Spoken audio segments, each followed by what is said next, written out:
26 अध्याय में से हम लोग ने 17 अध्याय कंप्लीट किया है। अब 18वां अध्याय है मल्लवग्गो। मल्लवग्गो है। अब किन्नौरी भाषा में बोलेंगे तो क्रियू खमलिंग बोलते हैं। क्री मतलब कपड़ा गंदा हो गया, मैला होता है ना, मैल को क्री बोलते हैं ना हम लोग किन्नौरी भाषा में। मानी क्री सक्सेस हंची मिक्स सेमसो क्री सक्सेस हंची मिक्स ध्यामो मनी घासो मनी सेमसुकुमो क्री सक्सेस सेमसुकुमो क्री सक्सेस दो उर्पटांग दाओ तोशो सेमसु क्री पुंची मिक्स समझ गए ना। सेम नंगलो लगा सो दी धीमा जोड़वा धीमा नाम तो जो है उसको धोने उसके बारे में यहाँ बता रहे हैं। तो क्रियू खमलिंग बोल के ऐसा बताते हैं। अब मैं इसका पारायण कर रहा हूँ। धम्मपद बुद्ध अमृत वाणी पांडुब्लासो वधानिसी यम पुरिसा पिचाते उपठिता उपयोगो मुखे च तिष्ठसि पाथे यमपि चाते न विज्यति सो करो हि दीपमत्तनो क्षिप्पं वयं पंडितो व निदंतमलो अनंगनो दीपम आर्या भूमे ही सी बोलते हैं। पाली भाषा है ना ये। तो पाली भाषा संस्कृत जैसा लगता है, संस्कृत नहीं है, ये पाली भाषा है। अब ये मल के बारे में बोला है। मल मतलब धीमा, मतलब क्या कहते हैं उसको दूसरी सरल भाषा में क्या कहते हैं गंदा, जो गंदगी जो है वो मल गंदगी है। मैल मैल मैल मैल मैल का वो है यार मैल। तो ये जो है तथागत सम्यक संबुद्ध ने जो है श्रावस्ती के जेतावन आराम में एक क्या कहते हैं एक किसाई को कटाक्ष करके बताए थे। एक कसाई बुढ़ा हो चुका था और बड़ा काम किया होता है ना, लास्ट के समय में क्या कर पाएगा, बुढ़ा हो जाएगा, कुछ नहीं कर सकता है ना, ऐसा व्यक्ति को कटाक्ष करके बताए गए हैं। तो कहते हैं कि बोधी भाषा में छुनी लोमा क्या ओटा शिंजे चेव छुला गुप छुनी छिवे खाने ने छुला लमजा दाचंग में धेनी रंजे लिंगदुचे न्यूर्दु बेचिंग खेपरथो गिमा सालजिंग नेमे पा थोड़ी फब्बे सथक जुर्र बोलते हैं। अब पाली से नहीं करके मैं बोधी भाषा के द्वारा कर रहा हूँ, एक ही बात है। तो ये कहते हैं कि अब उस एक कसाई को कटाक्ष करके बोलते हैं। पहले ये मैं पढ़ूंगा, फिर बाद में आपको कथा से समझ में आएगा। अर्थ कथा जो अर्थ को प्रदर्शित करता है, संपत्ति में जो अर्थ है ना उसको प्रदर्शित करता है, उससे आपको बहुत ही सरल भाषा में जो समझ में आ जाएगा। तो ऐसा 4 गाथा है। 4 गाथा उस कसाई को ध्यान में रखते हुए तथागत ने बताए थे। कहते हैं कि इस समय तू पीले पत्ते के समान है। इस समय जो है तुम्हारा जिंदगी जो है पीले पत्ते के समान है। क्यों? अब बूढ़ा हो चुका है, 80-90 साल का हो चुका है, पीले पत्ते के समान है। इस समय जो है तुम्हारा अवस्था जो पीले पत्ते के समान। पतझड़ में जब पूरा हम लोग फल फूल निकाल करके पेड़ का, सेब का पेड़ हो, नाशपाती का पेड़ जो भी हो, जब पतझड़ आता है ना, पतझड़ रेनम बोलते हैं हम लोग लूंग बोलते हैं। पतझड़ ऑटम में, पतझड़ के मौसम में जिस तरह से जो पत्ते जो है पूरा अब एक हवा का झोंकना आना है, टिप करके नीचे गिर जाता है ना, वैसा तेरा अभी अवस्था है बोल रहे हैं। ऐसा है, तू इतना बुजुर्ग हो चुका है, इस समय तू पीले पत्ते के समान है। कब गिरे पता नहीं है, थोड़ा सा एक सारा होना चाहिए, गिर के खत्म होने वाला, पीले पत्ते की तरह होता है। हरा पत्ता तो पका होता है ना, बसंत ऋतु के पत्ता मजबूत होते जाता है, बाद में फल देता है, फल देने के बाद फिर पत्ते सूख जाते हैं, फिर बहुत ढीला होता है ना, एक हवा का झोंका है तो कैसा गिरता है पीला पत्ता करते हैं। तो ऐसा अवस्था है, होता है ऐसा हो जाए। यमदूत तेरा इंतजार कर रहा है, गिरने वाला है ना, उसके बाद कौन इंतजार कर रहा है? यमदूत तेरा इंतजार कर। शिंजे चेवो छुला गुप बोलता है, शिंजे तेवो छुला गुप। शिंजे जो है यमदूत जो है तुम्हारा इंतजार कर रहा था, तू मरने ही वाला है बोलता है। छुने छिवे खाना ने बोलता है, अब तुम मरने वाला ही बोलता है। छुने छिवे खाना ने मतलब उपयोग मुखे चा बोला ना पाली में, वही है। अब मरने वाला है, अब बिल्कुल मरने के सिर मुंह पर है बोलते हैं, मरने ही वाला है बोलता है तू, और तेरे पास पाथे भी नहीं है बोलता है। अब मरने के बाद तेने जिंदगी भर तो गलत काम किया, किसाई इत्यादि का काम किया, अब तेरे पास तेरे साथ जाने वाला जो सही में तेरा सहायता करने वाला है वो है ही नहीं है। पुण्य का एक स्पॉट जो होना चाहिए, पुण्य का एक समर्थन होना चाहिए जिससे कि आगे की गति अच्छी हो, वो गति के लिए तेरे पास कमाई कुछ भी नहीं है बोलता है। जो तेने मीट मूट बोझ के कमाया था वो तो सब यहाँ रहने वाला है, उसका तो कोई फायदा नहीं है।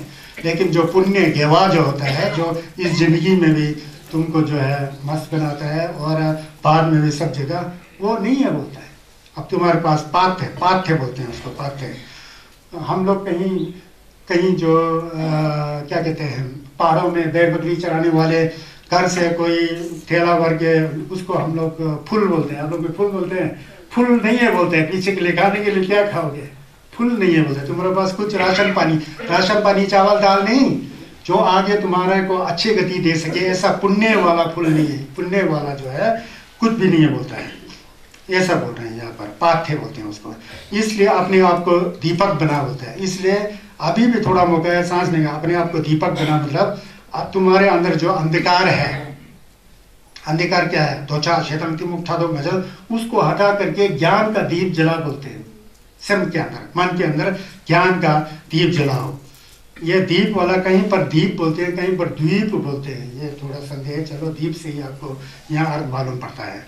तो जल्दी उद्योग करके बोलते हैं, धेनी रंगीलिंग दूजे न्यूर्दु बेचिंग क्षपरम जो बोलते हैं, जल्दी जल्दी कोशिश करके जो है तू पंडित हो जाओ बोलते हैं। तू ज्ञान को हासिल कर बोल रहे हैं। अब होगा तो नहीं ना उसमें, तत्व ज्ञानी बन बोलते हैं।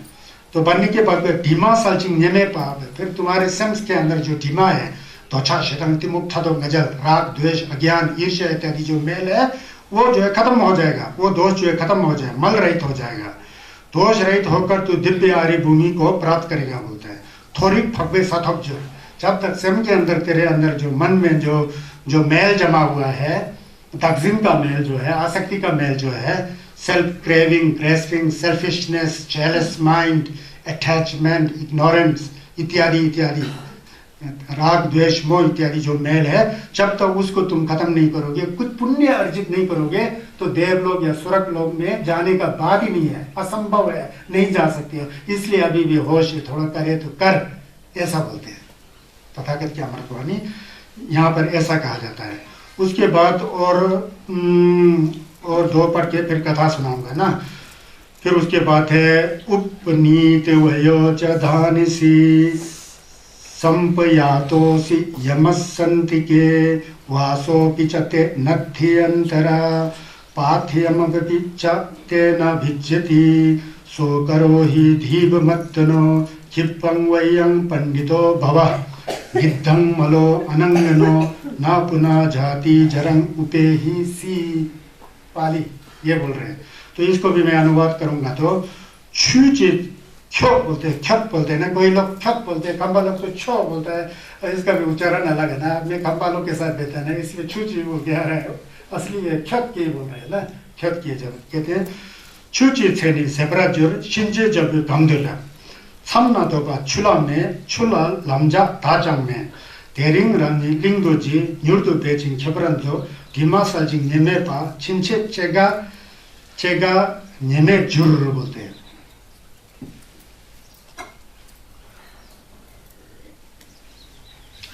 चिंचित चेगा निमेर चोर कहते हैं कि तुम्हारा आयु समाप्त हो चुका है, आयु समाप्त हो चुका है, यमदूत पास में पहुंच ही गए हैं। क्यों? शिंजे जब गम शिंजे का जो जब है गम मतलब नजदीक में आ चुका है। शिंजे जब गम दुलत बोल रहे हैं, आया हुआ है। तो उसके बाद समना दोपा चुला में बोलता है, और शिंजे आया है मरने के समय, बीच में रुकने का तेरे लिए आराम करने के लिए कोई वो नहीं है बोलता है, स्थान ही नहीं है बोलता है। नत बोलते हैं ना, आराम करने के लिए नत नहीं है, वहाँ पर बैठने के लिए कोई स्थान नहीं है। आराम कैसे है, मर्दों में तो सीधा ऐसे ही चला जाता है ना, तो आराम करने के लिए तुम्हारे लिए जगह भी नहीं है बोलता है। बोल रहे हैं तो रुकने के लिए तुम्हारे पास जगह नहीं, यात्रा के लिए पाथे भी नहीं है। मैंने बताया ना, यात्रा करने के लिए जो खाने पीने के लिए कुछ पैदा होने के लिए चाहिए ना, वो तुम्हारे पास नहीं है। मतलब पुण्य अर्जित किया ही नहीं है, सोनम है ही नहीं है, गेवा है ही नहीं है।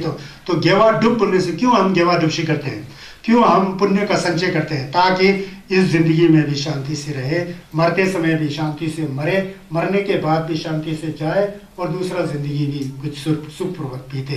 तो कुछ पुण्य होना चाहिए ना, पुण्य के बल पे तो तब हो सकता है। तो पुण्य भी नहीं है बोलते हैं, तुम्हारे पास पुण्य भी पहले की तरह ही है। गाथा जो है ना, तुम्हारे पास यात्रा के लिए पाथ्य भी नहीं है। इसलिए तू अपने लिए अभी से ही द्वीप बन, इसलिए तू अभी से ही थोड़ा पुण्य का संचय करके अपने लिए एक द्वीप बना, एक स्थान बना, जहाँ पर तुम रह सको ऐसा बनाओ बोलते हैं, द्वीप बनाओ बोलते हैं, द्वीप बनाए, द्वीप बनाओ। उद्योग कर मतलब कोशिश कर, न्यूटू बेचिंग खेपरन जो जल्दी जल्दी कोशिश कर, और थोड़ा पंडित बन के मतलब जात वाला पंडित का बात नहीं कर रहा है यहाँ। ये पंडित शब्द भी बुद्धिस्ट लोगों का प्राचीन काल में, पंडित खसपा को बोलते हैं। खसपा दो तरह के होता है, एक खसपा होता है सिर्फ पोथी पढ़ करके क्या कहते हैं शब्दों में पंडित होता है, एक दूसरा पंडित होता है ग्रंथ भी पढ़ता है, ग्रंथ का अर्थ भी समझते हैं। तीसरा पंडित होता है ग्रंथ भी पढ़ना आता है, अर्थ भी समझता है, नियमलिन भी करता है। वो तो सबसे महापंडित उसको कहते थे। ये है महापंडित, हमारे नंबा का सिख है ये। अब क्या बताए, जमाना बदल जाता है ना, यहाँ का वहाँ हो जाता है, वहाँ का यहाँ हो जाता है, ये परिवर्तनशील है। इसलिए तो पंडित बनो बोलते हैं। धीमा सचिंग नियमित है, तभी तुम्हारे अंदर जो दोष है वो दोष जो है हट जाएगा, फिर वो दोष रहित हो जाएगा। छिंचे चेगा नियमित जुर, उसके बाद जो है जो केवा का दुंगल है, खवा का दुंगल है, नवा का दुंगल है, छिवा का तुरमा है, जाति भी दुखो, जरा भी दुखो, व्याधि भी दुखो, मरणमपि दुखो बोलते हैं ना, वो नहीं होगा बोलता है आपको। जाति मतलब जन्म होना भी दुख है, बुढ़ापा होना भी दुख है, व्याधि भी दुख है, और मरना भी, उस दुख से मुक्त हो जाएंगे। ऐसा खता दे रहे हैं ना, खता बोलते हैं आप लोग भी, लफ्जा दे रहे हैं, तो संगे चुन ले उसको। अब इसके बाद कहानी बताऊंगा तो पूरा समझ में आएगा आपको। अब ये 4 गाथा मैंने पढ़ा है, इन 4 गाथाओं का एक ही अठ गाथा है जिसे आपको आप समझ सकते हैं। श्रावस्ती में पुराने समय का एक जगह है, श्रावस्ती गए हैं आप दीदी जी? गए हैं ना, गए होंगे अब जब विपश्यना करते हैं तो। नैयत में जो श्रावस्ती के जेतावन में जो है, एक बार जो है एक कसाई रहता था, कसाई शनभा कसाई रहता था। वो कसाई क्या करता था, गायों को मारता था, गाय भैंस बैल बकरी जो भी हो, मार करके मीट बेचता था। और मारने के बाद जो अच्छा मीट जो है वो खुद रखता था, पहले खुद खाने, वो परिवार वाले सब मीट खाने, मीट नहीं तो खाना ही नहीं खाता था, खास करके कसाई मीट नहीं तो खाने ही नहीं खाता था, जो शनपा जो नहीं खाता था। तो ऐसा गाय मारते उसको कम से कम 55 साल हो गया, मारते 55 साल में, 55 से बच्चे से तो क्या मिलेगा, फिर भी 20 साल तो हो गया होगा।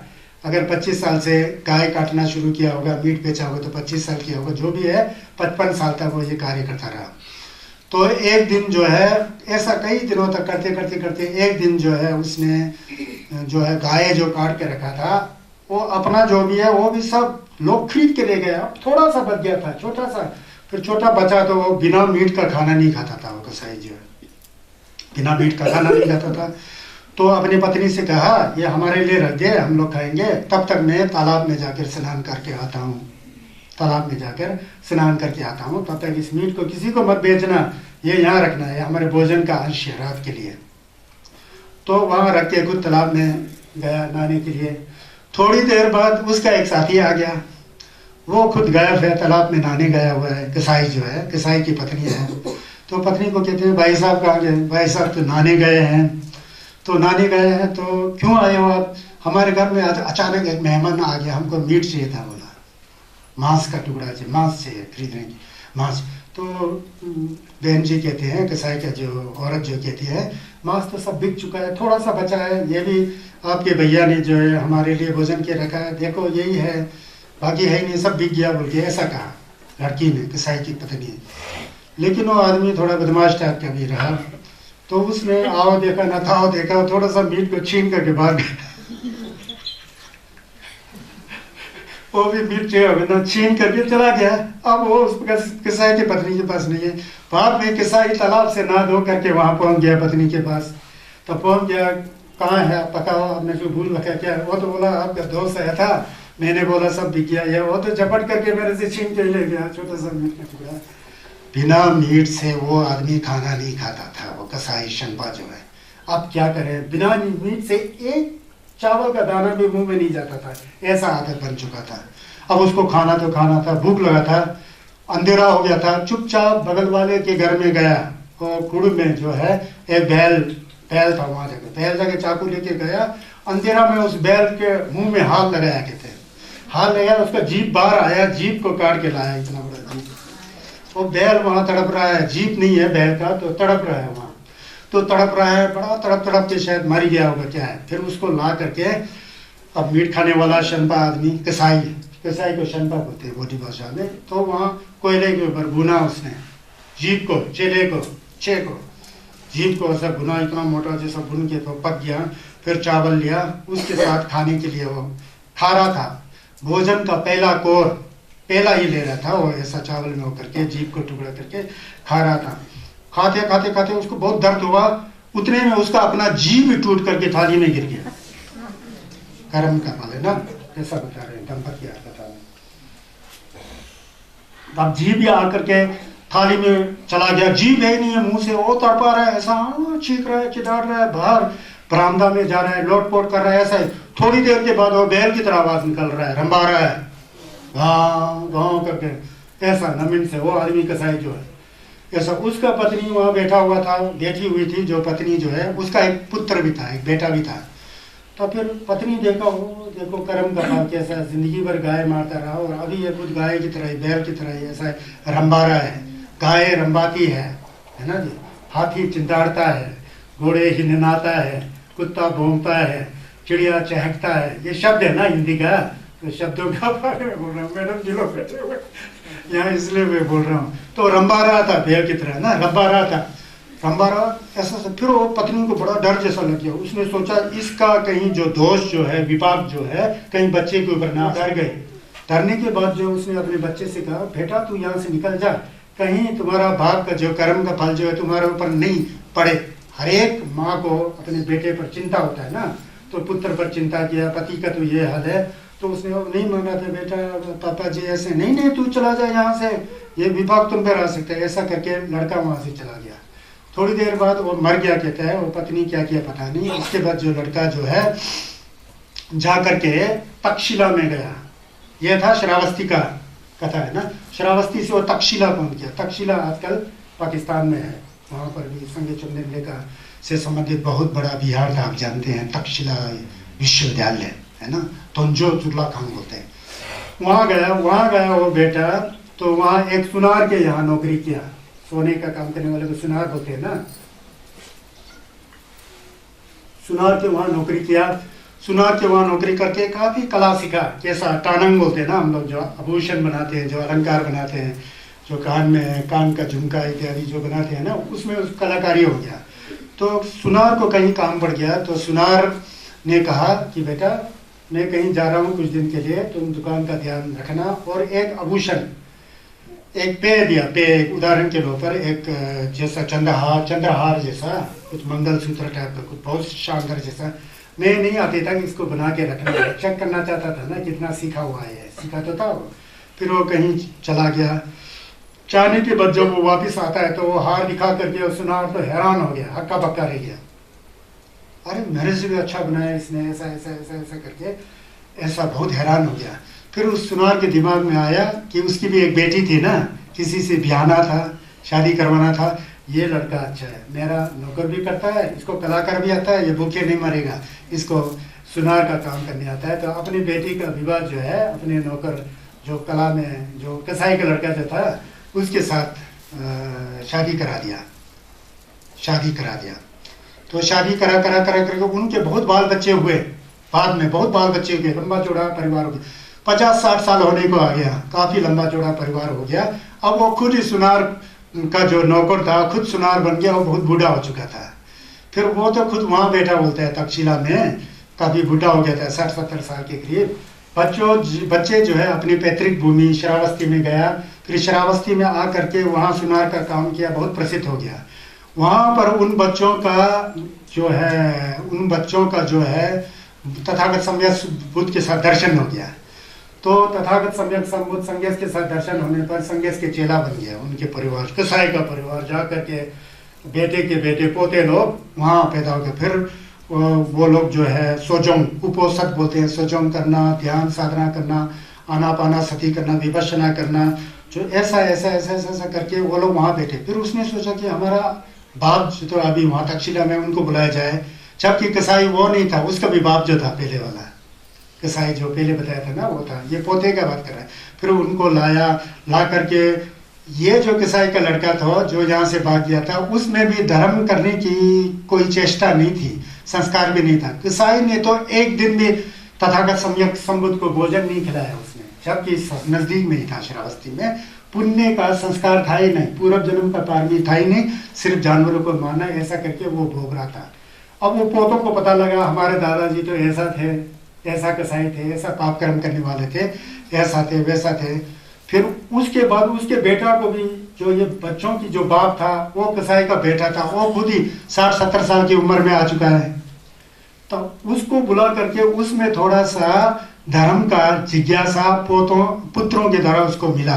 फिर उसको भी बुलाया, तथागत सम्यक संबुद्ध का दर्शन कराया, फिर उपदेश सुना, ये फिर वो जो पोते लोग के अंदर इतना संस्कार था धर्म का, किसाई के पोतों के अंदर, पोता पोती वगैरह जो उनके बने, फिर उन्होंने कहा तथागत सम्यक संबुद्ध से, आज का भंडारा पूरा बौद्ध संघ को हमारी तरफ से भंडारा, संघ दान बोलते हैं, भंडारा शब्द तो आजकल का है, संघों को दान देना, भोजन दान ये है बोल के इकट्ठा किया। इकट्ठा करने के बाद में जब संघ दान होता था तो तथागत सम्यक संबुद्ध, संगे चुमदेन और उनके जो लोमा, जो शिष्य होते थे, जो जिंदक होता था, यजमान होता था, उनके लिए पुण्य अनुमोदन करते थे, मुआ करते थे, मोलम करते थे ना, इसका इस भोजन दान से इनकी परिवार में सुख शांति हो, ये हो वो हो, जगत का कल्याण हो, बहुत ही सब मंगलम, सबका मंगल हो, सबका कल्याण, जो बोलते ना मोलम, वो करते थे। वो करते समय पोतों ने विशेष कर जा करके बुद्ध को प्रणाम किया। बुद्ध को प्रणाम करके कहा, बनते कृपा करके आज का ये भोजन दान का जो पुण्य है हमें नीचे हमारे दादा को मिले, हमारे इस बूढ़े बाप को मिले, ऐसा करके उन्होंने बहुत ही वो किया, आग्रह से वो किया। फिर तथागत सम्यक संबुद्ध कहते हैं कि आप लोग के द्वारा पुण्य मोदन किया, इनके लिए होगा तो होगा, लेकिन उनके अंदर संस्कार ही नहीं है, ये वहाँ क्रियान्वित होने वाला नहीं है, एक्टिव होने वाला नहीं है, संस्कार ही नहीं है। तो कैसा हो, संस्कार होना चाहिए होता है पुण्य मोदन करने के लिए, दोनों तरह से संस्कार। इसलिए तो मैंने मोलम के बारे में बात कर रहा था, मोलम लेकर करके फायदा होता है जरूर, लेकिन कम ज्यादा फायदा किस में होता है, दोनों में अच्छा संस्कार हो तो बहुत फायदा होता है। एक में संस्कार है, एक में संस्कार नहीं है तो थोड़ा सा फायदा होता है। दोनों में संस्कार नहीं है, ऐसे ही परक बना रहे तो कोई फायदा नहीं होता है, समझ गया, ऐसा होता है मोलम वगैरह। फिर बताया कि बुढ़ाओ अपने बुढ़ा, कसाई तो मर चुका है, 60 साल हो गया कसाई को मर के, उसको बुला करके वहां अनुमोदन कर रहे हैं। फिर उस कसाई को जो बाल पका हुआ था ना, वो भी मरने की वाला है, उसका बाप तो कसाई है, मर गया, बैल का वो नमी ना करके मर गया ना, उसको करके के कह रहे हैं कि तुम्हारा जो है शरीर जो है पीले पत्ते की तरह है, यमराज तुम्हारे सामने है, तुम तो मरने वाला है, पीछे के लिए क्या पुण्य किया है, कुछ भी नहीं किया है, अभी भी है थोड़ा होश हवा, सांस चल रहा है, जीवन है, अभी भी तू अपने दिमाग से कुछ सोच, कुछ समझ, कुछ कर, ताकि अब मृत्यु और बुढ़ापे और बीमारी से बच सके, ऐसा करके उसको प्रेरित कर रहे हैं तथागत सम्यक संबुद्ध। वो पोतों में तो संस्कार है, तो ऐसा संस्कार के बुद्ध कहते हैं कि तुम्हारा जो दादा गुजर चुका है 60 साल तक, उसका कोई फायदा हो या ना हो हम नहीं जानते, नहीं होता है। 60 साल में तो वो कई बार जानवरों का जन्म आ झुक करके मर गया होगा, चिड़िया का, कीड़ा का, इंसेक्ट का हो गया होगा, अभी यहाँ प्रार्थना करने से उसको लाभ होता है नहीं होता है पता ही नहीं है। एक तो उसके अंदर पारमी है ही नहीं है, संस्कार है ही नहीं है, तो इस तरह से जो ये जो है फायदा नहीं है। तो इसलिए इस तरह से प्रवचन करके वो बूढ़े बाप को तक्षशिला से बुला करके, जो कसाई का बेटा था और उसके बच्चे और पोतों को सबको रख करके तथागत सम्यक संबुद्ध ने कहा कि जो है आत्म दीपो भव बोलता है एक जगह, तो कहीं का चौथा अप दीपो भव, अपना दीपक खुद बनो। किसी के द्वारा प्रार्थना किया हुआ करके या उससे उसको फायदा मिले, उसमें कम गुंजाइश है, पूरा गारंटी नहीं है, तो खुद जागो, खुद करो बोलते हैं, समझ गया ना।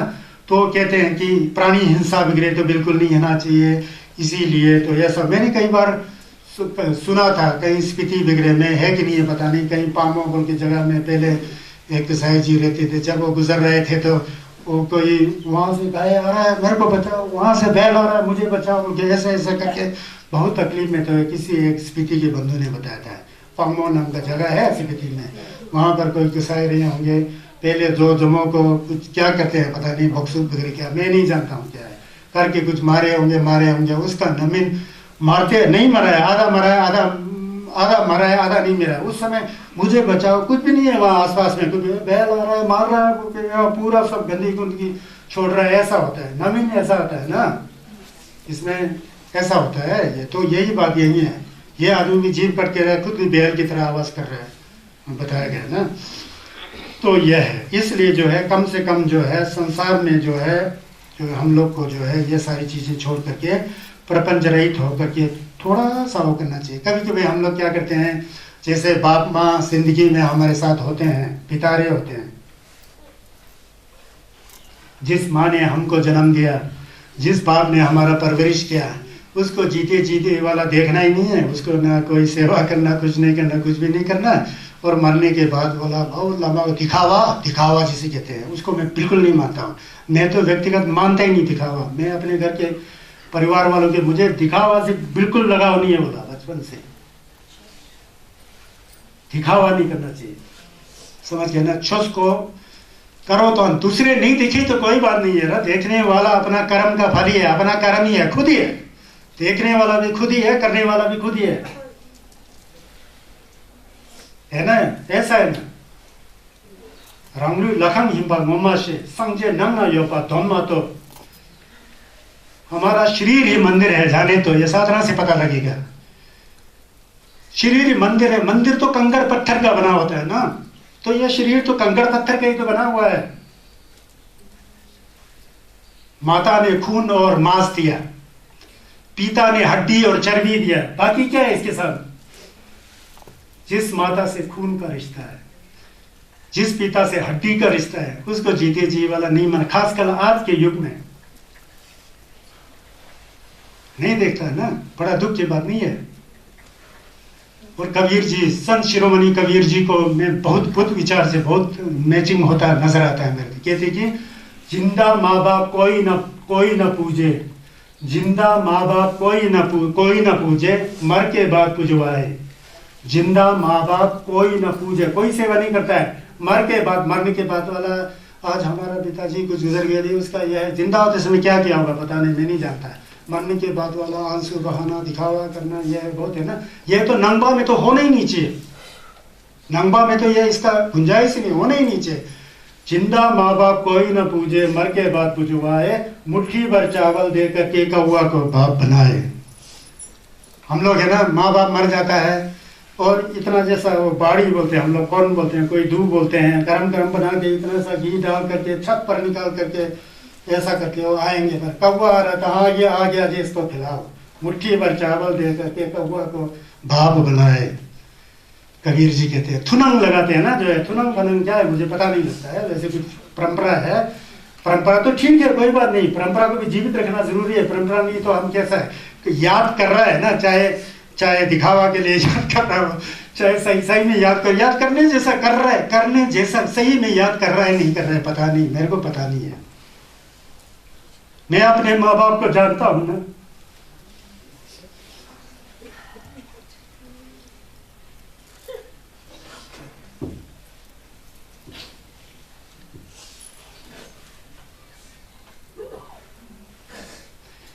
ये असली बेटा पोता यहाँ देखो, उसको फायदा मिले सोच करके तथागत बुद्ध के पास जा करके पूछता है कि उनका पाप तुल जाए, हमारा नहीं। इतना संस्कार वाला भी कोई है। सामने होता तो ये पक्का सेवा करता है ना। तो ऐसा होता है ये जो आंसू जो निकलता है, श्रद्धा का आंसू निकलता है और प्रेम भाव करुणा का आंसू निकलता होता है। मैं अपने आप को स्तुति नहीं कर रहा हूँ, अपने माँ बाप के समान समझ करके मोह का त्याग करना चाहिए। मोह उसे कहते हैं जो सिर्फ अपने आप को सोचता है, दूसरे को सोचता ही नहीं है। समता की भाव लाकर, इसी तो भावतु सब मंगलम, यह संज्ञा चंदन का ठीक है ना। इसी शब्द के ऊपर ये बीच है, मोलम का बीच है, ये सबका मंगल हो, सबका कल्याण हो। गुरु लोग कहते हैं, गुरु लोग कहते हैं, मेरे अर्जित पुण्य से, मेरे अर्जित पुण्य में भाग सभी का होवे, मेरे अर्जित पुण्य में भाग सभी का होगे। मतलब इस निर्मल धर्म में, धर्म से जो लाभ सभी का होए बोलते ना, मेरे सुख में शांति में भाग सभी का होए, इस निर्मल धर्म का लाभ सभी को होए। विपश्यना गुरु करने वाले लोगों को पता है कैसा बोलता है वो गुरु, कैसा मोलम लगाता है, पूरा हमारा रोम रोम खड़ा हो जाता है ना, कितना शीतलता आ जाता है। ऐसा छोस का जिला पे ऐसा होता है। तो छुस को जानना चाहिए। इस धम्मपद से आपको छुस का झिल्लक मिलना चाहिए। समझ गया ना? मैं इतना कोशिश कर रहा हूँ आप लोग को समझाने का, आप लोग समझ लीजिए। जैसे हम देख रहे हैं कि आजकल हम लोग कितने उम्र के, मेरा उम्र ही 63 साल का हो गया, मैं 63 साल का हो चुका हूँ। मेरे उम्र के कई लोग होंगे 70 साल के होंगे, 80 साल के होंगे। जीना कितना है हम लोग को? तो जीना कितना है? पूरा जिंदगी का आधा से ज्यादा भाग तो कट चुका है। तो कल के लिए कुछ पुण्य तो करना चाहिए ना। कल के लिए पुण्य प्राप्त करने के लिए कम से कम जिस माँ ने जन्म दिया, जिस बाप ने परवरिश किया, उसका ये आप सेवा नहीं कर सकते हो तो समझे तमझे देवादंग, ये तो झूठ है ना। ये तो हम झूठ बोलते हैं ना। अपने माँ बाप का वाला नहीं बुझना और जाकर के लगाऊंगे समझे तमझे देवादंग। घर में माँ बाप को रोटी नहीं मिला होता है, ऐसा होता है कि नहीं होता है? फिर कौन है हम लोग? इंसान है कि क्या है हम लोग? दानव है कि राक्षस होता है?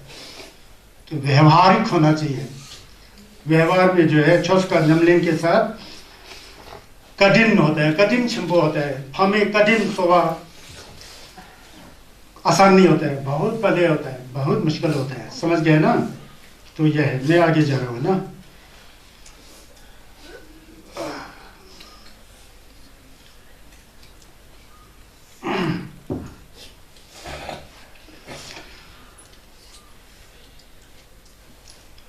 उपनीतिभ्यो च धानीसि संयातोऽसि यमस्य सन्तिके वासोऽपि च तेनत्थ्यन्तरा पाथेयमपि च तेन विज्यति सोकरो हि धीपमतो क्षिपं वे पंडितो भव निधंतो मलो अनगमो न पुनम जाति झरम उपेहिसी। ये मैंने पहले कहा था। मतलब कहता है कि पता का समय तो तुम्हारा ये पिताजी को करके कहते हैं कि तेरी आयु समाप्त हो चुकी है, यमदूत पास में पहुंच गया है, कहीं मध्यांतर में रुकने के लिए तुम्हारे पास कोई जगह ही नहीं है, यात्रा के लिए तुम्हारे पुण्य भी कुछ नहीं कमाया है, इसलिए तू अपने लिए अभी से द्वीप बन, कुछ धर्म कर, पुण्य कर, उद्योग कर, पंडित बन, मल को धो डाल, अपने मन से विकार को हटा दे, फिर तुम्हारा बाद में जो है जन्म मरण का जो चक्कर वाला दुख है उससे पूरा मुक्ति हो जाएगा। तो इस दृष्टि से हम लोग को सोचना चाहिए कि जीवन भर हमने अपने और अपने संबंधियों के लिए, प्रियों के हित के लिए, सुख और अप्रियों के दुख के चाहने के कारण हमने अनेक बार हिंसा किया होगा, लोगों को ठगा होगा और अपने हक बनता है समझकर अपना हक नहीं होते हुए भी दूसरों का जमीन छीना होगा, अपने को बड़ा किया होगा।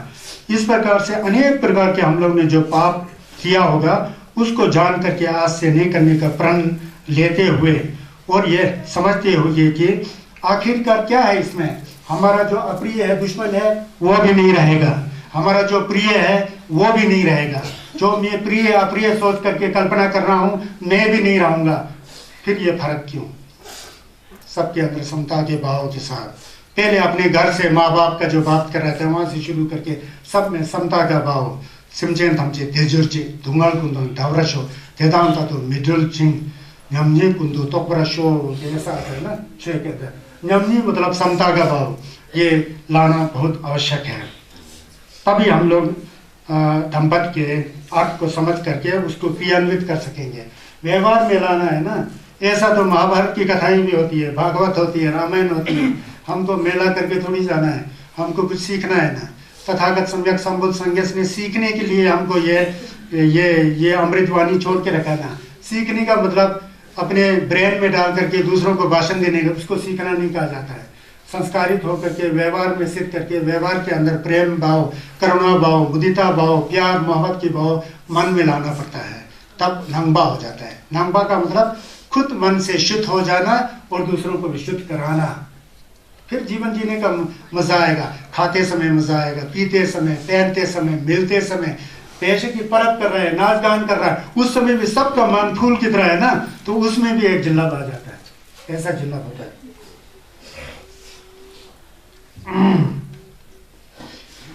एक संसार बड़ा विचित्र होता है। ले जुंडे जो है बहुत अजीब है। हम सोचते हैं ना यही जिंदगी है, मर के बाद हम लोग कहाँ जाए क्या पता है, यही मौज है, मस्ती है। ऐसा नहीं है। ये तो हम लोग का दुर्भाग्य है कि हमारा जो है कर्म के अनुसार पर्दा लगा हुआ है, आगे क्या होना है दिखाई नहीं देता है। जो सिद्ध पुरुष होता है, जो अरहत बना होता है, साधक होता है, उनको दिखाई देता है। आपको देख के ही पता लगे कि आप पहले जन्म में क्या थे, बाद में क्या होगा, सब उनको पता लगता है ना। ज्ञानी ये सब बहुत हुए थे, मोंशे पागी तुतप बोल के। यहाँ संसार के विचित्र के बारे में एक मैं आपको एक कथा सुना रहा हूँ। ये आपको पता ही है, पहले कई बार मैंने सुनाया था। संसार का जो चक्कर जो है बड़ा विचित्र है, बड़ा ही गहरा और वो है। पहले एक कात्यायान बोल के बनते हुए थे, उसको पाली में कच्चा यान बोलते हैं। कात्यायान बोल के बनते हुए थे, बनते मतलब एक जन्म हुए थे, वो अरहत हो गए थे, अरहत डाचंपा हो गए थे, अरहत हो गए थे, मुक्ति को प्राप्त हुए थे। वो एक दिन कहीं घूमते टहलते कहीं रेतीला जगह से गुजर रहे थे। रेतीला जगह से गुजरते हुए वहाँ पर जो है एक औरत बैठी हुई थी, अजीब जैसा कपड़ा पहन के औरत। एक मिट्टी का हांडी है, मिट्टी का हांडी है, और मिट्टी के हांडी के अंदर वहाँ से तालाब से जो एक मछली को निकाल करके उसको काट करके उस हांडी में भूंज रही थी, वो फ्राई कर रही थी, मिट्टी के हांडी में फ्राई कर रही थी। और सामने एक मरियल जैसा कुत्ता, चल ही नहीं सकता है बिल्कुल, मरियल भोजन ही नहीं मिला कई दिनों से, ऐसा कुत्ता वहाँ से कुतिया आ रही थी, वहाँ से तो आ रही थी। तो यहाँ और वो जो औरत जो है अपने जो गोद में जो एक छोटा सा बच्चा दूध पीने योग्य अभी दूध पी रहा था, वो बच्चा उसको लेके बैठा हुआ था। तो ऐसा देख करके वो कात्यायन बनते जी जो आरत थे, जो बनते स्थाविर बनते जी वहाँ से आ रहे थे।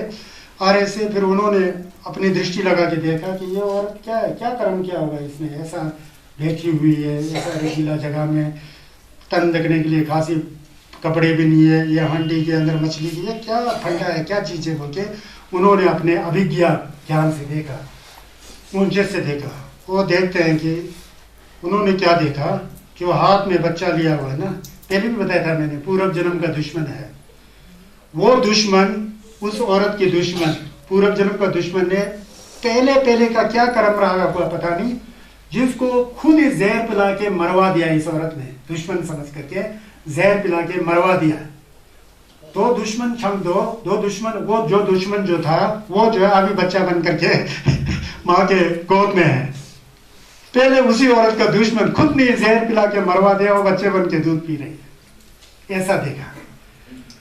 जो मछली जो था वो मछली जो है उस औरत की जो है, उस औरत की पिता, पहले पिता कुछ गलत काम करके मछली में जन्म लिया ना, तो मछली फिर जो कुतिया थी वहां कमजोर जैसा मरियल जैसा, वो जो है मछली के कुछ टुकड़ा मिले, कोई हड्डी का टुकड़ा मांस मिले बोल के वहां पर वो क्या कहते हैं इंतजार करके बैठी है, और जो औरत जो है पत्थर फेंक रही है उसके ऊपर। तो ऐसा देख करके उन्होंने एक गाथा गाया था, उन्होंने गाथा एक उनके अंदर जो दिखाई दिया उसको बोटी भाषा में, पहले संस्कृत में रहा होगा या पाली में रहा होगा पता है।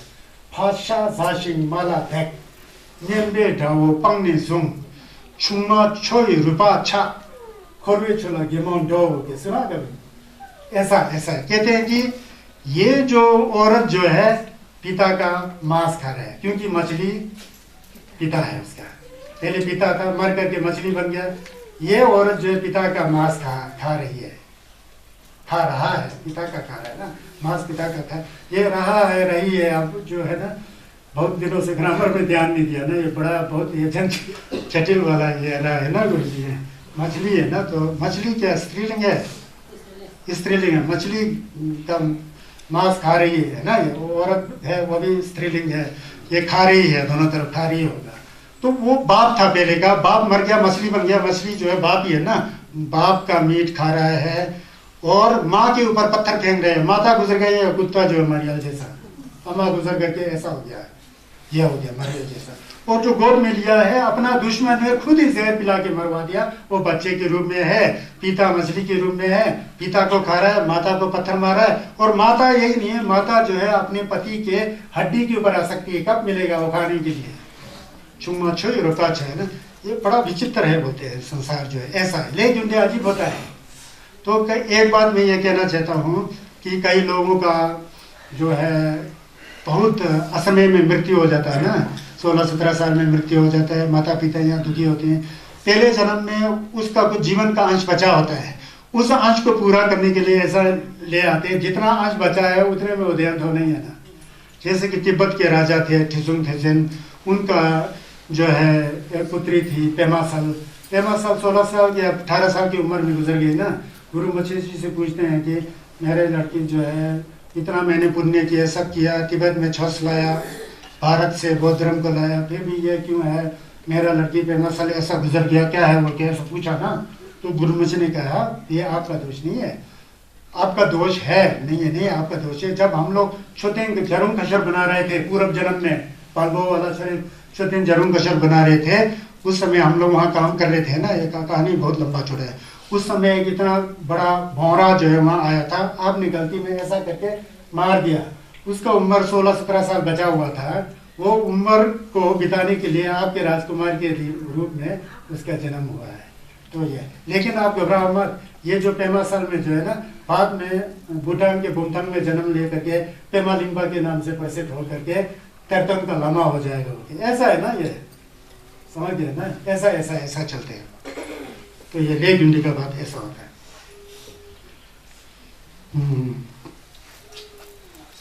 ये कल परसों यहाँ पर कई लोग गुजर गए थे ना, तो उसके बारे में सेम में नम तो रह जाता है लोगों का। बात तो क्यों न कराए, तो अंदर मन की ओर देख करके अंदर से जो है मैल को रगड़ रगड़ के निकलता है, जैसे अच्छे सुनार सोने से कचरा को रगड़ रगड़ के निकालता है। उदाहरण तो ऐसा ही है।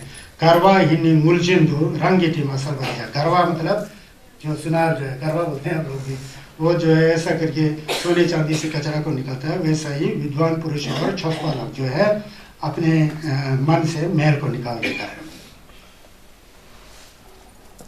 इसी तरह हम लोगों को भी बुद्ध धर्म और संघ के शरण में जा करके और अमृत वाणी के पारायण के द्वारा जो हम बुद्ध वाणी प्रयत्ति के तौर पर हमने जो सुना है कान से, उसको एक कान से सुनकर दूसरे कान से नहीं छोड़ करके मन में धारण करके कुछ अंश तक उस अमृत की धारा को अपने मन के कचरा में डालना चाहिए, ताकि वो कचरा साफ हो जाए। क्या बोल रहा हूँ, समझ गया? तो इस तरह से वो करना चाहिए बोलते हैं। तो इसके बारे में एक कहानी है, अठ कथा। अठ मतलब अर्थ, कथा मतलब पहले बीता हुआ बात। तो इसके अर्थ को इस तरह से समझे जा सकते हैं। ये भी श्रावस्ती में अधिकतर इसमें जो कथाएं जो आता है श्रावस्ती का आता है। श्रावस्ती में भगवान जो है अपने जीवन के 24 सालों तक वहाँ रहे थे, खासकर वर्षावास के दौरान 24 से 25 वर्षावास श्रावस्ती में गए थे। कुछ चेतावन अनादर और विशाखा माता की वहाँ पूर्वाराम बोलते हैं ना, वहाँ पर किए थे। तो उस समय वहाँ पर भिक्षु लोग रहते थे। बहुत साधन आजकल की तरह थोड़ी था। आजकल तो गोम्पा में रिम्पोचे लोगों का काम 6 से ज़्यादा अपने लामाओं के व्यवस्था में जुड़ा होता है। कमरा बना रहे, बाथरूम बना रहे, ऐसा होता है ना। उस समय जो है अपना अपना व्यवस्था करना पड़ता था। लोग जमीन देते थे, अपना अपना कुटिया बना के बैठते थे। तो बैठते थे, आसपास में घास फूस उगा होता है, साधना करते थे, धर्म का पारायण सुनते थे, बिजी होते थे, व्यस्त होते थे। बनते लोग, भिक्षु लोग, जो तथागत के जो चीवर बनने वाले लोग होते, बिजी होते थे। तो वहाँ का एक गृहस्थ, एक साधक था, कोई कहते हैं ब्राह्मण उस काल में था कि नहीं पता नहीं, कोई ब्राह्मण हो जो भी हो, एक गृहस्थ उपासक था जो हमेशा बंतियों के प्रति, भिक्षु गेलोंग माँ रबजुंग के प्रति बहुत श्रद्धावान था, बहुत अपाव रहता। तो उसने देखा कि बंते लोग जो है अपने चीवर सुखा रहे हैं और वहाँ से आगे पीछे जा रहे हैं। घास जो है बहुत लंबा चौड़ा बना हुआ है, उगा हुआ है, घास उगा हुआ है। जब वो लोग जाते हैं तो नीचे जो कीचड़ विचड़ मल मूत्र है वो सब उनके चीवर में लग रहा है, वस्त्र में लग रहा है, तो असुविधा बहुत है। तो ऐसा उस आदमी के मन में, उस ब्राह्मण गृहस्थ उपासक के मन में जागृत हुआ, मैं इसको कल पूरा मैं अकेला इस सब घास को काट करके थोड़ा साफ सुथरा कर दूंगा ताकि बनते लोगों के लिए सुविधा हो जाए। ऐसा करके वो कल जैसा सोचते हैं कुदाल लेके जा करके जहाँ पर बहुत रूखा सूखा जो घास फूस कांटा इत्यादि हुआ था ना, उसको साफ किया। फिर ऐसा करते करते 2 दिन के बाद नजर लगाया कि कहीं बनते लोगों को कोई असुविधा तो नहीं है, उपासक लोग को असुविधा देखा तो बाद में देखा कि उसमें ज़्यादा रेतीला और महीन जो मिट्टी जो मिला हुआ है। जब बनते लोग और परी जाती है तो बहुत धूल उठ रहा है, धूल उठ करके सब कपड़े जो है उसमें मिट्टी लग रहा है, बसवा फतिंग जो है सा लग रहा है ना, वो लग रहा है, मिट्टी लग रहा है। फिर उन्होंने सोचा कि इसके ऊपर मैं रेत बिछा दूंगा, रोड़ी बजरी बिछा दूंगा ताकि धूल ना उठे, महीन जो है। फिर ऐसा सोच के उसने ये कार्य भी किया, पहले तो घास काटा ना, फिर ये कार्य शुद्ध मन से, पवित्र मन से सेवा कार्य होता है। सेवा का मतलब बहुत बड़ा होता है, विपश्यना का साधना करने वाले लोगों को पता है सेवा क्या चीज होता है। तो सेवा कार्य जो पूरा अपना जो है चित्त समर्पित करके शुद्ध भाव से, सेवा भाव से होती है, सेवा भाव था उसके अंदर है ना, साधक है। तो उसने फिर रेता बजरी वगैरह डाल के ऐसा किया। फिर तीसरे दिन चौथे दिन कड़क धूप निकला हुआ था, और रेता में धूप का जो है क्या कहते हैं किरण जो है जोर से पड़ रहा है, वहां से रिफ्लेक्ट हो रहा था। तो बिच्छुओं में पसीना जैसा पसीना चू रहा था, तो सोचा कि ये रेता रिफ्लेक्शन हो गया धूप का पसीना, ऐसा नहीं कुछ दूसरा करना चाहिए। फिर उसके बाद उन्होंने जाकर के क्या किया, मंडप भी बना दिया, एक थोड़ा पक्का जैसा मंडप स्टेज बना दिया। स्टेज को मंडप बना देते हैं, मंडप ऐसा पटंग बोलते हैं ना, ऐसा मंडप बना दिया आसपास में। फिर उसमें भी देखा तो फिर वो मंडप में भी जो है बारिश आ रही थी, एक दिन बारिश भीग रहा है, अब मंडप तो सब कुछ ठीक है, अब बारिश है, सोचा बहुत ज्यादा बारिश हो रही है। फिर उसके अंदर धप्पा है, श्रद्धा है, खुद अकेला आदमी जिंदा करके ऐसा करता है, वो खुद ही परिश्रम करके, शरीर से भी खुद परिश्रम करना और मन से भी, तो शुद्ध है ना भाव, ऐसा करके फिर उन्होंने सोचा कि यहाँ पर मैं जो है एक वो बना दूं, पूरा कुटिया की तरह ऊपर से पूरा बिछा करके शाला बना दूं, शाला आसन शाला की तरह। फिर ऊपर से बारिश से बचने के लिए उसमें चादर चूदर क्या होता है पता नहीं, छप्पड़ वगैरह क्या होता है, वो लगा के वो किया, बहुत सुंदर हो गया। अब मन में तथागत के प्रति श्रद्धा उत्पन्न हो गया उस उपासक का। सोचा कि इसके लिए जो तथागत को बुला करके यहाँ साथ करके बैठ के साधना करके ऐसा करके एक उत्सव बनाऊंगा, धार्मिक उत्सव। वो किया, वो करके जब आया तो उसके चित्त में बहुत स्वच्छता था, मन जो है बहुत साफ था। जितना भी आज तक काम किया ना, जो जमीन में घास काटने से, जमीन बनाने से, मंडप बनाने से, सब पूरा शुद्ध मन से धब्बा है उसके अंदर, ना उसको कुछ चोट लग रहा है, कुछ लग रहा है, कुछ भी नहीं है। मन जो है बहुत प्रसन्न मन से ऐसा करके हो करके जब बुद्ध को बुलाते हैं तो इतना ज्यादा जो है मन प्रसन्न हो गया कि कहते हैं कि उसी समय श्रोतापत्ति हो गया बोलते हैं। श्रोतापत्ति पता है ना, धर्म में रम गए बोलते हैं। रम गए, बुद्ध ने कहा कि देखो ऐसा होना चाहिए, अपने चित्त के मैल को हटाने के लिए भी मन और शरीर दोनों साथ मिलना चाहिए, तब चित्त का मैल हटता है, जैसा कि इस उपासक ने किया। उसी संदर्भ में कहते हैं कि ये कहते हैं कि जिस प्रकार जो सोना चांदी का काम करने वाला कचरा को निकाल के सोना चांदी से आभूषण बनाता है, उसी तरह अच्छा साधक भी धीरे धीरे करके मन को रगड़ करके, एक बार करके, दो बार करके, 3 बार करके, ऐसा करके मन को शुद्ध बनाता है। हालांकि यहाँ मन को शुद्ध करने से जैसा नहीं लगता है, लेकिन ये होता है, उसका मन उसमें लगा हुआ था शुद्ध भाव से। हम लोग करते क्या है, जब मन साफ होता तो कुछ काम नहीं कर रहा होता है, जब अच्छा काम कर रहा होता तो गाली मारते रहते हैं। कहीं लगान के पास जमा करते होंगे, किन्नौर वगैरह, लाहौर वगैरह, स्थिति वगैरह सामान, वो जरा वो लोग आया नहीं, सब हमको ही करना पड़ता है, इन लामा लोगों को आज ही आना था, ये वो कैसा बोलते हैं ना जी। मैंने देखा है, आज ही करना था यार प्रोग्राम, ये इनका टोलन था, वो नहीं है, ऐसा करता है सिर्फ। मैं किन्नौर में बहुत जगह जाता हूँ, मैं रोशकुलम में 2 साल गया, लेकिन रोशकुलम वालों का एकता देखकर तो मैं तो खुश हो गया सही में। वहां पर मैंने मर्दों को काम करते देखा, औरत तो काम कर रही है, मर्द भी उतना ही 50%। और दूसरी बात यह है कि तथागत सम्यक संबुद्ध का जो प्रवचन है, सबसे मुख्य बात है मन को सुधारो सुधारो सुधारो, क्योंकि ऐसा नहीं है, सुधारना पड़ता है खुद को। वो बात है संज्ञा चुम्बेन ने, भगवान बुद्ध ने, तथागत सम्यक संबुद्ध ने जो खुद बता रहे हैं ना, खुद सब जानते हैं तब बताते हैं। आजकल तो क्या है, किताबें पढ़ रहे हैं, जैसे हम भी किताबें पढ़ के तो बता रहे हैं ना, ये तो बुद्ध का बात बोल रहा हूँ। हाँ, इनकी कृपा से मन में कुछ शुद्धि है, वो भी जुड़ा होता है, इसलिए आप लोग को भी अच्छा लगता होता है। ये जो है मन को सुधारने का जो बात है ना, ये मन को सुधारने का जो ये बात जो है, ये तो तथागत सम्यक संबुद्ध ने जितना बताया है, किसी भी भगवान या किसी भी महापुरुष ने आज तक नहीं बताया जैसा लगता है। जहाँ भी देखो भगवान बुद्ध का नाम बताएगा ही बताएगा, भगवान बुद्ध बोल के निकलता है खुद ही, भले ही ना मानने वाले हो उनके मुंह से भी निकलता है, क्योंकि भगवान है ना। भगवान मतलब राग द्वेष अज्ञान का भगन कर लिया, नाश कर लिया। वान मतलब ज्ञानवान है, तो इसलिए भगवान कहते हैं, चुम्बेन कहते हैं ना।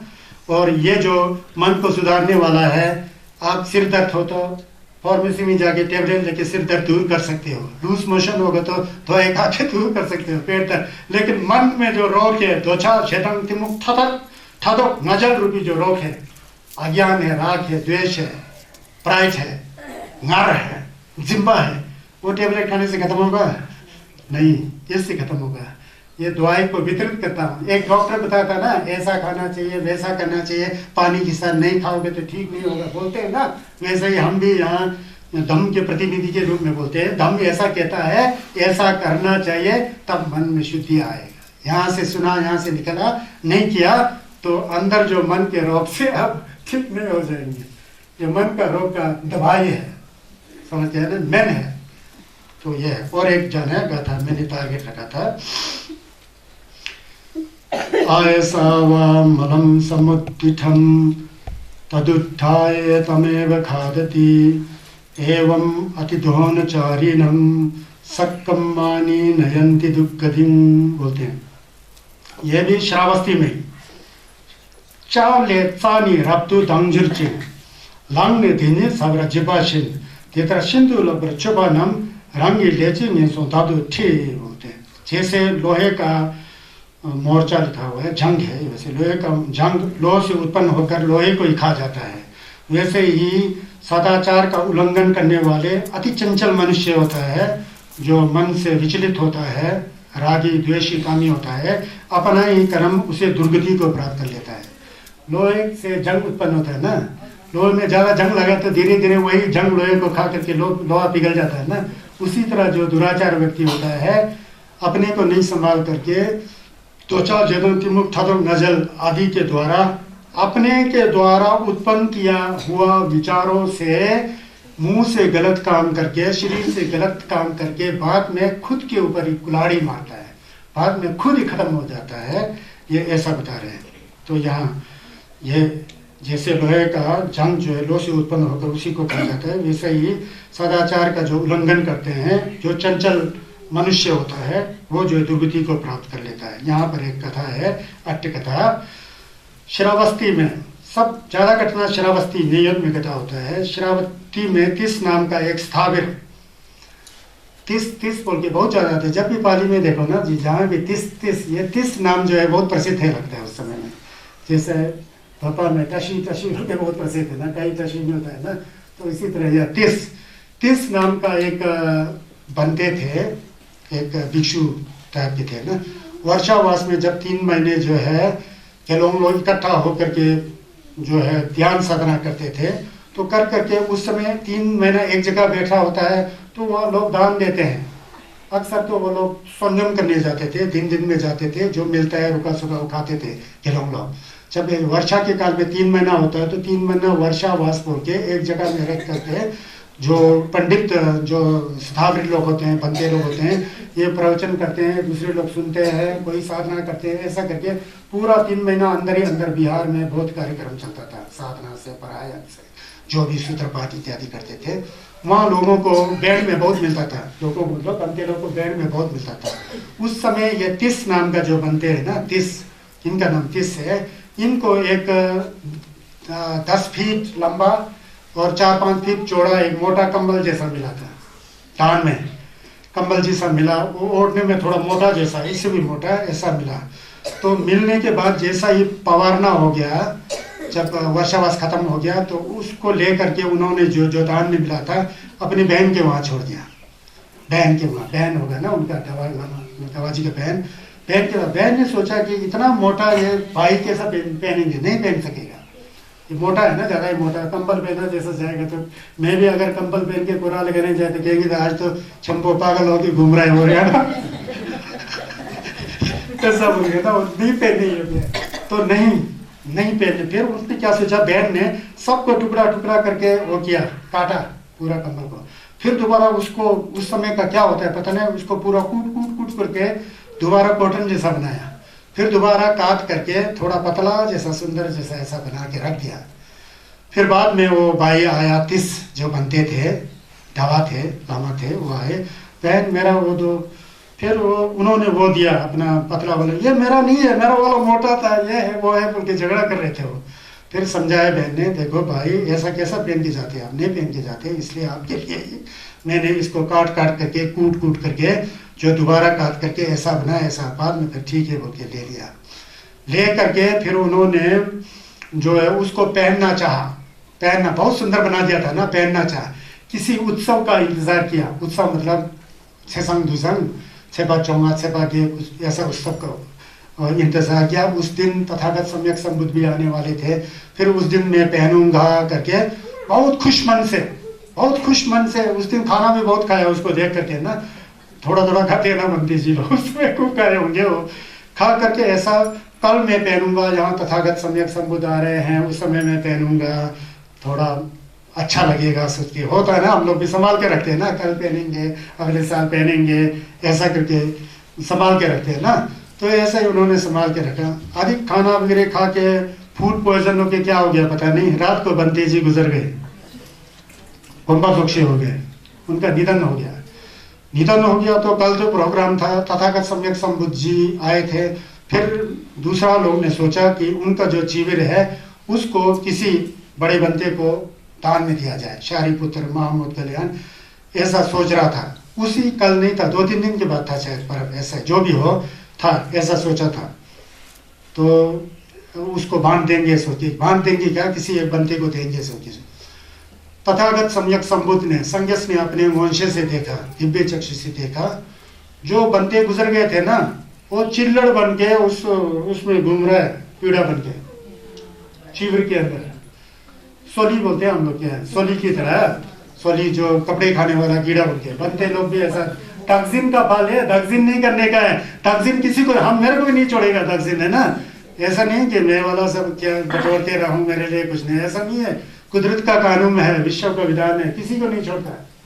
देवदत्त को कहा थोड़ा देखने में बनते लगता था, नरक में गिर ना, उसमें कीड़ा बन के बैठा, वो चिल्ला रहा है मेरा इसको कोई यूज नहीं करेगा, ये है वो है बोल के। तथागत सम्यक संबुद्ध ने अपने ज्ञान चक्षु से ऐसा अनुभव किया, देखा उसमें वाकई में चिल्लड़ था, घूम रहा था ऐसा ऐसा करके ऐसा। फिर संगस ने देखा कि ये कब तक इसका जीवन है, 7 दिन तक उसका जीवन था, 7 दिन में मरने वाला था। फिर तथागत ने बताया कि 30 त्यार्थम ये गस कोई यूज नहीं कर सकता है, 7 दिन तक इसको कोई यूज, 7 दिन के बाद शारीपुत्र या महामूद कल्याण को ग्रहण कर दो फिर चलेगा, 7 दिन तक नहीं, 7 दिन के बाद वो कीड़ा मर गया, फिर 8वां-9वां दिन में वो दूसरों को दान दिया है, समझ गया ना। तो इसीलिए जो है जिम्बा जो है नहीं करना, उसके बाद दान दिया।